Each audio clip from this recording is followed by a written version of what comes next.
Get started with our big focus on the Modi Diaries, a special telecast where we delve into 10 years of Prime Minister Narendra Modi's leadership. Today we are taking a pause from the election drama and shifting our focus to the rapport built by Prime Minister Modi over rescue operations abroad and within India.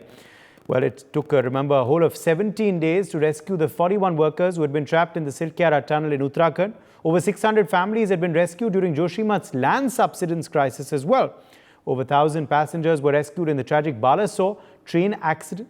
These are all, of course, pan-India rescue operations. Meanwhile, also abroad too, rescue operations such as Operation Kaveri were carried out in Sudan, where over 3,000 people were rescued, amongst many other rescue operations, including Operation Ajay, Ganga, Operation Vande Bharat during COVID, Operation Sankat Mochan, and many more. In fact, Modi ki guarantee Sankalp Patra states that over 1.5 crore citizens have been evacuated from distressing situations.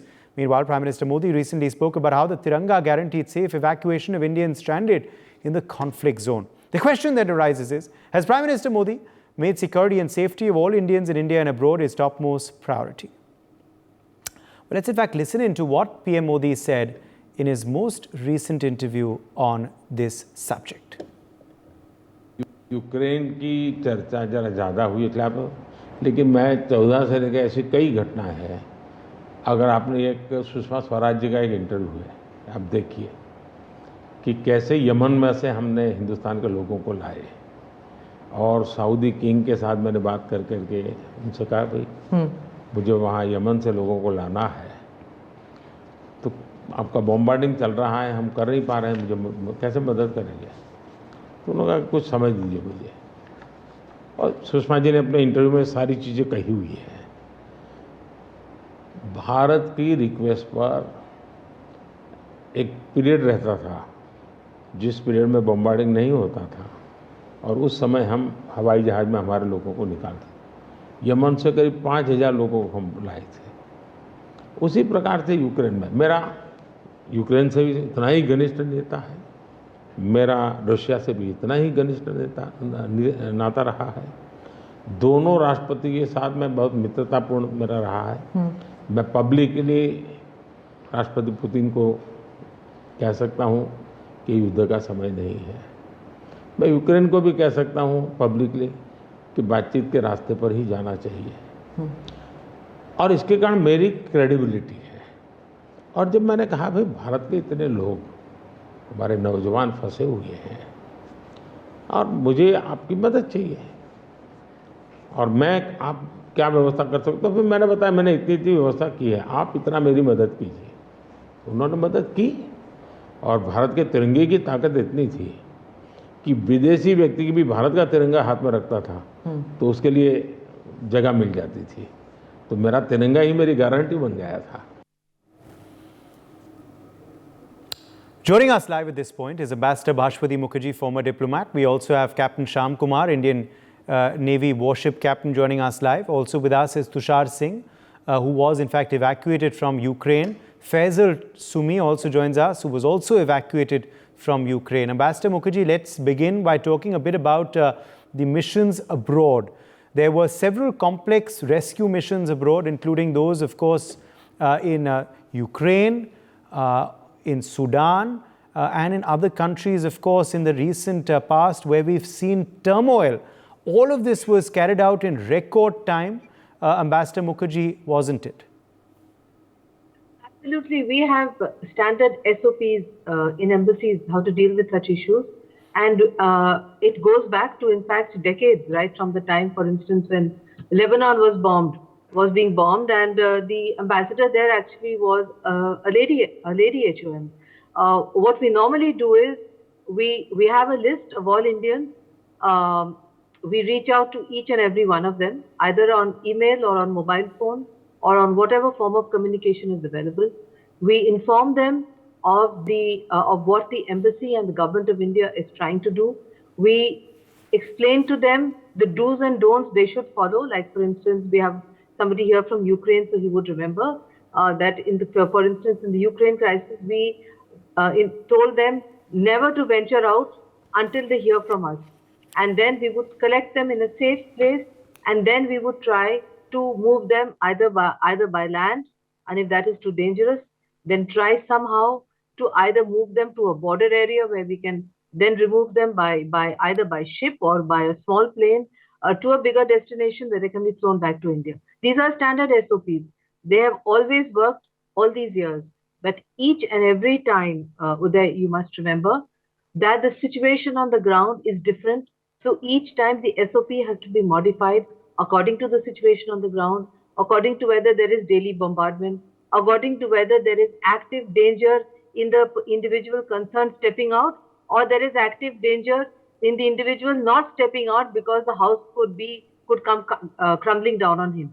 So we work out SOPs according to our perception of the danger level in complete coordination with Ministry of External Affairs, Ministry of Home Affairs, and Prime Minister's Office. I may add that Prime Minister's Office always immediately sets up a special room for such operations in collaboration with MEA and with the embassy so that we can get them out as soon as possible. Sometimes the situation is such where it is hoped that it could come back to normal. Then we tell our nationals not to panic. We tell them to stay put and to see how it evolves. For instance, in this particular case, there is endless speculation as to whether Israel will strike Iran directly, because actually, if you look at it, it was Israel who violated the Vienna Convention and international law by taking out Iranian generals in an embassy in a third country. So for that, Iran has retaliated. Now the question is, this is tit for tat. Can it end here? Because if it goes any further, it would also lead to a wider regional conflagration and rise in oil prices, which will impact everybody, including United States and India. So that is exactly why Biden has stepped back and said they're not going to get involved in any direct strike on Iran. The hope is that Biden would be able to persuade Israel that this tit for tat is over and let's now push on for a ceasefire. Whether Netanyahu is going to listen to Biden is another issue.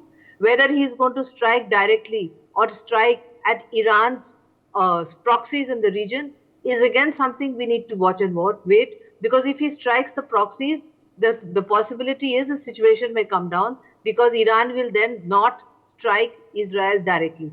So the situation is evolving. My feeling is that they would try to calm the situation down and look at the situation on the ground, and on that basis we would decide whether to evacuate our nationals both in Iran and in Israel. So that is from at this particular point. This is what is my perception, Uday. Thank you. Okay, let me take that across to Captain Sham Kumar as well. Captain Sham Kumar, these were complex rescue operations. They obviously happened at a time when there was a lot of pressure on multiple countries to rescue their citizens. But not only did India help our diaspora in these countries, we also helped other neighboring friendly countries too. Yes, thank you, Uday. Indian government, political will, and if you look at the history in Indian Oceanic region or other parts of the world, India has been always playing its role to safely evacuate its diaspora, its national, even foreign nationals, search and rescue operations. You take it from 90s, whether it is Gulf War, whether it is Libya operation, whether it is Rahat, whether it is Sukoon, whether it is Dev Shakti in Afghanistan, Matri in Nepal, whether it is landslide, even the tsunami situations.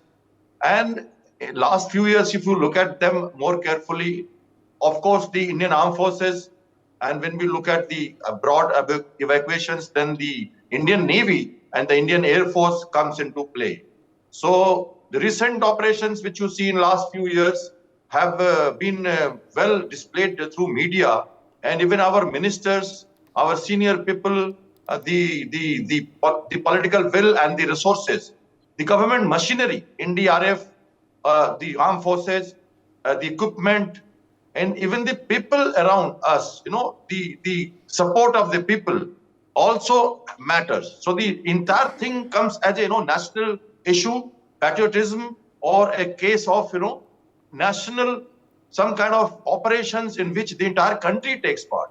So the Indian message goes abroad very clearly that whether we did it for Israel in Operation Ajay, whether we did Ganga for the Ukraine, whether we did Kaveri for Sudan, Sumeda in Indian naval ships, or whatever tsunami operations we did. I recall myself as, going for a mission in, first of all in 1990, 88, I think, repatriation of Tamil refugees from Talai Manar to Rameshwaram. I was party to it as giving coverage as a helicopter pilot from top. So then onward, later I went to Sri Lanka in 2003 for a humanitarian disaster relief operation where Gaul and 4 districts were flooded. And then next year, 2005, came tsunami. All of us are aware of that, what happened. So Indian Navy, political will, resources together.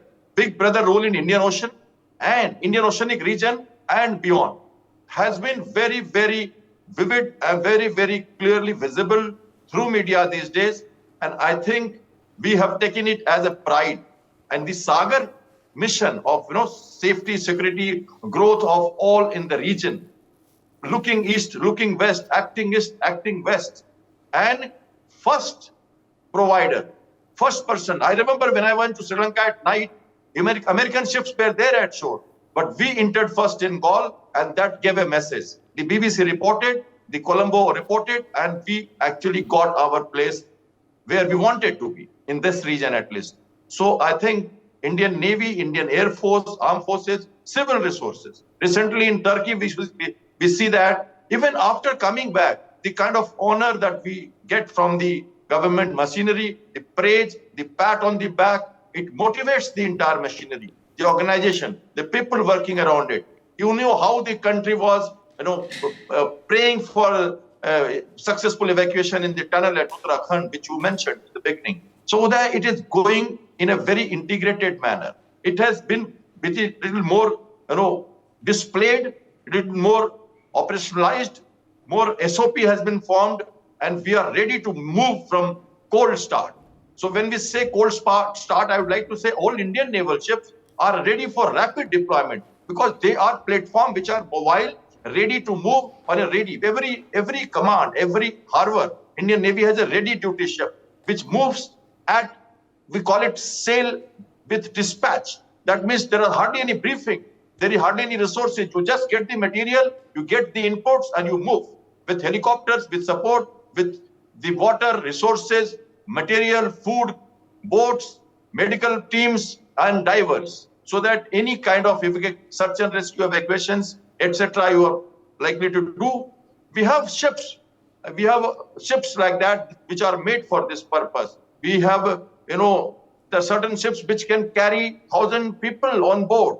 The hangarage, the places where we have for tanks, LSTs, we have big LSTs, etc., which carries tanks, etc. Those spaces are double mapped so that the people can be carried safely. We have seen photographs, we have seen people sitting on the deck, even from Yemen. Recently, when we have evacuated some people, Pakistani people, etc., they have been brought back. They have been talking about India and the Indian flag and the praising and thanking Indian government. When Turkey's ambassador praised India after the Turkey search and rescue operations, it was really pride for every Indian that we did for Turkey. Our relationships have been increasing for this. Our global South concerns, our big brother role, and India's, the message of Lord Buddha, Shanti, and big brother for friendship, not for force, has been clearly displayed through these operations. Over to you, Uday.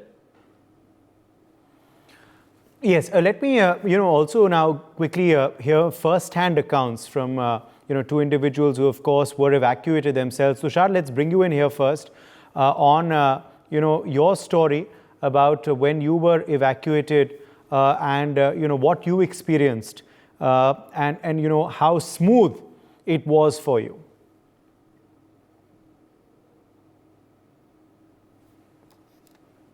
Tushar Singh, can you hear me? He's not here. Okay, I think we have lost that connection, it seems, with Tushar. But let me also try and bring in Faisal Sumi. If he can hear me, Faisal, if you're able to hear me, tell us about your experience when you were evacuated from Ukraine? How smooth was it? How tension-free was it? And, just recap a bit of the entire process. Hello, good evening, sir.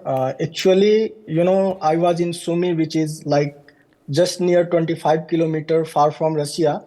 So our government have getting more struggle for evacuate us.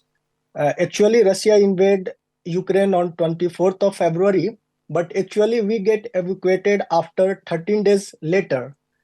That time is was smoothly because war is going on, or during the war we have to travel like more than 15 or 1500 or 2000 kilometer. We have to, our government talk to Russia, Ukraine. They are trying to agree them for safe passage. So Russia agree for that. They are allowing us to, okay, for Sumia student they will get a chance for evacuation from the Russia, but Ukraine government are not agree for that. They are saying no, we are not allowing Indian student. They will get evacuate from the Russia border. So that time we have to go for the Poland, which is like 2000 kilometer far from the Sumy.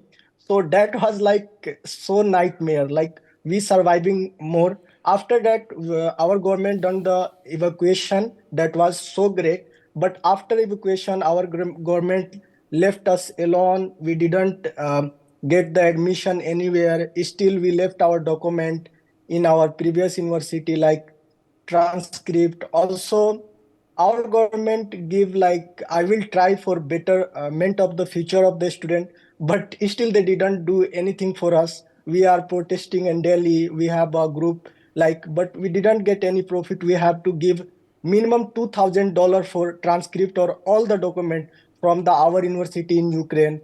Also, we pay like, for MBBS abroad. If you are like want to change our country, we should have to find better consultancy for our getting admission in the different university. That time you have to minimum pay $1,500. So that was too expensive, but thanks to government, they are evacuate us so smoothly.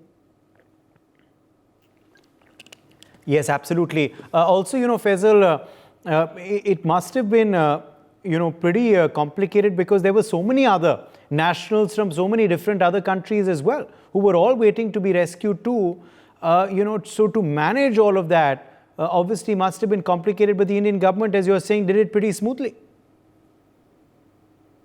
Yeah, that was smoothly, but actual evacuation is done by so smoothly from the our city Sumi. But for the left rest student, like those guys who are in queue and Kharku, Venetia, they are getting beaten by the Polish army, also by the Ukrainian local. They are asking 10,000, Yes. 15,000 In rupees fact, also for train reportedly at that point, entry. the war, there was a temporary ceasefire as well, so that corridors could be created for evacuation. And I think Prime Minister Modi's personal efforts did help in that, isn't it, Faisal? Yeah, it's happened only during the Sumi time. Yeah. That time we are getting evacuated from the Sumi. But like from the Kharkiv and Kyiv, they didn't do like Ukrainian army and the Russian army. They are not agree for that. So a student, they do their own efforts. They are hiring their everything. Government will help that student after the country. But we are thankful, we 1,500 students are evacuated by the government from Sumi to our home.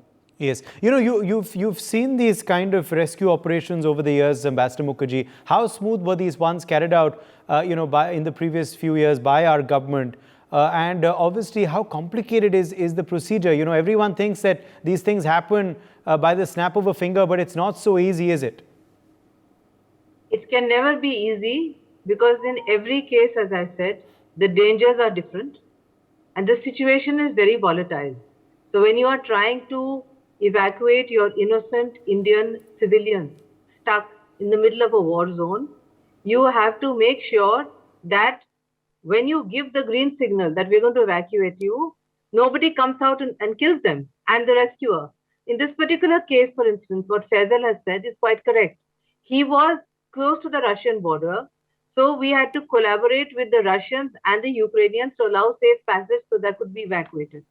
Those who were in Kiev, it was much easier to try to evacuate them from a Western European country closer to Kiev, for instance, the Polish border.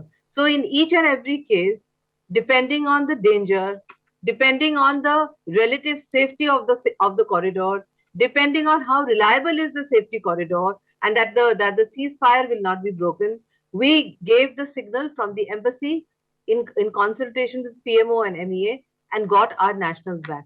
As I said, in this particular case, it is not yet an active war zone, which is why, and this happened in Ukraine also, that very often students, for instance, who have invested a lot of money in their studies, maybe they are in their final year of medical studies or whatever, initially, many are reluctant to leave because they would be reassured by the host country, in this case it was Ukraine, that nothing is going to happen, please don't worry, please stay put, wait. But when the situation starts deteriorating, then the embassy has to tell its nationals that what their host country is telling you is not correct. You could be killed any minute. You have to leave. Even if it is unfortunate and you miss a year of your studies, etc. That is what happened in Ukraine. Now, in the case of Israel and Iran, where we've told our nationals not to travel there, and we are bringing out SOPs for those who are in Israel and Iran, it's not yet an active war zone. And our prayer is that it will not become as complicated as the Ukrainian situation because of the simple reason there that Israel and Iran are far away from each other. They're not, it's not a neighboring country like Russia and Ukraine. Therefore, the bombardment is from the air. And the calculation would be how long it takes for a cruise missile, for instance, to travel from Iran to Israel. It takes 12 minutes. How long does it take for a UAV to come? And accordingly, the Israeli government coordinates and tells people to go into the shelter. So it's a different situation, completely different, because the bombardment is coming from the air, because the attack can neither be by sea nor by land. So we have to wait and see what happens. But definitely, in each situation, such situation, it is very difficult. And one of the difficulties which we have to handle is the natural reluctance of the Indian national to be evacuated. Because his hope is also that I am here, I've spent a lot of money, I've spent a lot of investment, everything will go. Why don't I just stay on and hope that it will calm down? That certainly was the case that we had to face with many of our Indian nationals in Ukraine. So that's Yes. Okay. Let me, also get in a quick word from Captain Sham Kumar on the domestic rescue operations as well. Captain Kumar, be it, the rescue operation of the workers from the Silkyara tunnel, which the PM was monitoring himself, to also, Joshimat, where also rescue operations were carried out of several whose homes had gotten compromised by cracks. Uday, to be very, I'm nostalgic about search and rescue part because I'm a search and rescue pilot by profession. I am a naval aviator. I've commanded warships as well, but I am a hardcore naval aviator and instructor pilot. And I have carried out maybe more than 200 search and rescue operations, even in land and as well as at sea. There are different challenges during search and rescue operations. And when we talk at the tactical level, aid to civil authority, Air Force, Navy and Army is always geared up to support the civil administration. As far as the foreign aid evacuations are concerned, Ministry of Foreign Affairs, South Block houses the Ministry of Defense and External Affairs together for this region of swift and integrated operations that we carry out. Internal, we have the system laid down now with the resources like NDRF, the SDRF, the local level teams. What happened in Gujarat recently, we had nil loss of life, and we were covering the cyclone for 2 days continuously. We had the warning system and the complete swift communication with the various machineries, no dilution of effort or duplication of efforts, so that every person is geared up for a particular role. So the Indian Armed Forces, along with the other machineries, civil machineries, have come a long way to carry out a much better standard operating procedures have been formed, duties have been laid down, and loss of life has been really minimized. The political will that you talked about, the top level involvement into the system, monitoring themselves so that the interventions, injections could be possible at the right moment, and it happened in case of bringing certain tools and machineries for the evacuation from tunnel in the Uttarakhand, or for that matter, Air Force rescue operations in Joshimath. These are possible because there is a clear-cut guidelines. There is a NDMA. There is a SDMA. NDRF is the teeth of these organizations. Policies, directives are very clear. The resources are dovetailed together. The armed forces are ready and geared up as they were earlier, but with better communication integration. You see how it happened in case of Turkey. The aircraft moved in a rapid fashion. Our C-137 went, C-30 went in a very rapid fashion. We carried out very swift operations. Yes, risks are always involved, especially from the air side. If I say, I have done from sea evacuation as well as the air operation, both. So I can say the sea evacuations is slightly safer because you go through marine channels, the ocean and the harbors are sanitized first. You get, obviously there are dangers in that because of mines, etc., and the local firing. But in this case of Sudan, we evacuated them to Jeddah. We brought them to Saudi Arabia. From there, INS Sumeda brought them safely for a 200 nautical mile or 150 kilometer travel. And from there, we lifted by air. But remember, Sudan, we landed at dark night with the first trip by night vision goggles. And there was a fire going on. Bharosemand, the Sudan army, they were under fire. The entire area was under danger. In that danger, the engines were kept on.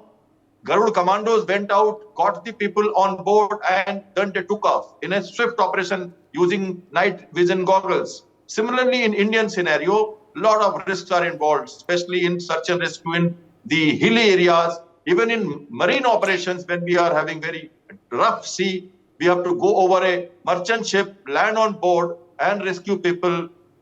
Against the piracy, sometimes what is happening in Red Sea, that is a different matter. But all this is part of search and rescue operation. Finally, you have to evacuate people from clutches of even pirates. That is also a rescue operations. So whether it is a natural rescue or man-made disaster or the natural disaster, we all have to gear up accordingly with different situations. Indeed. And that is how we do it. And really, Indian My thanks to our guests for joining us. We've run completely out of time. For more such videos, subscribe to the NewsX YouTube channel, hit the bell icon.